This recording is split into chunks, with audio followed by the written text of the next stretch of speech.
Did your doctor prescribe prednisone for low back pain? I've had low back pain. I've had grandparents with horrible low back pain, so I can completely understand the devastation and desperation that is involved in this debilitating condition. I'd like to give you the real facts so that you can make this decision with your eyes wide open. So, does prednisone help back pain? So the most important thing to understand is there are lots of different kinds of back pain. First of all, there's radicular, or it radiates back pain that radiates down into your legs. And if it's that kind of back pain, it's a different answer than if it's non-radicular or if you have spinal stenosis. So if your pain goes down your legs, that's radicular. If it's just on your lower back or if it's stenosis of your spine, then that's a different kind. So we're going to split those into two different kinds, okay? So the Cochrane database did a review of all the literature about back pain. And I just want to read exactly what they said because they said the specific information. And then I'll translate it into what you need to understand, okay?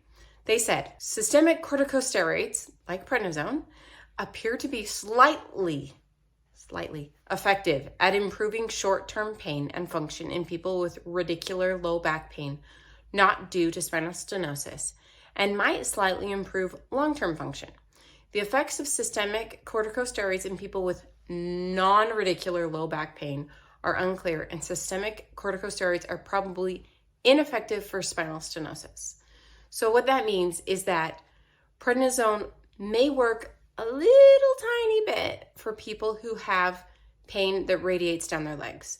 If you have other pain, it's not going to help. It's not effective, so don't do it, okay? Another doctor who did a review of literature about prednisone and other corticosteroids about back pain said it like this: the widespread use of corticosteroids in patients with low back pain is inappropriate and not worth the risk of rare, but potentially severe harms. Your chance of pneumonia, of a fracture, of sepsis, that's like a full body infection, are higher than if you otherwise had not taken prednisone. So there are serious possible risks. And then there's just normal risks that most people experience, like insomnia, weight gain, hunger cravings, and you don't want to have those. And so if it's potentially inappropriate, let's give it some space. Then the most recent article I could find ranked all of the different possible treatments for low back pain. Everything from ibuprofen and Tylenol to prednisone. And guess where prednisone landed on this humongous list? At the bottom. It was the least effective thing you could possibly take for back pain. Every other treatment, ibuprofen and Tylenol included, were more effective. Things like Lyrica or pregabalin were at the highest. Things like ketoprofen and Sulindac and other NSAIDs that are similar to ibuprofen were higher on the list.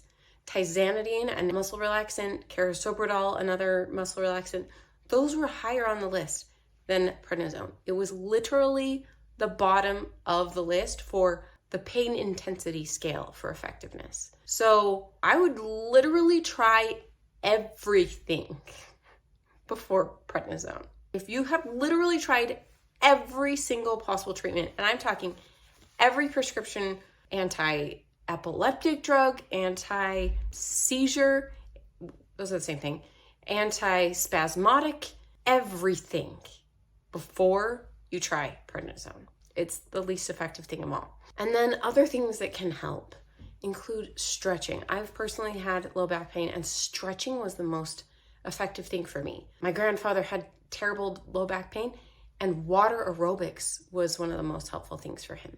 So there are other possible things that you can do. Meditation, yoga, and physical therapy, chiropractic. I had middle back pain from having a foot injury and having no weight bearing on my foot. And so my hips were off kilter. And so it made my spine off kilter. The chiropractic put my hips back into alignment, which made my spine back into alignment, which made my pain go away. There are so many options that are not prednisone that I would recommend before you ever go there. And if you have any questions about how to counteract the side effects of prednisone, download my prednisone checklist. Go click the link below to download my prednisone checklist. Signing off is Dr. Megan, your prednisone pharmacist.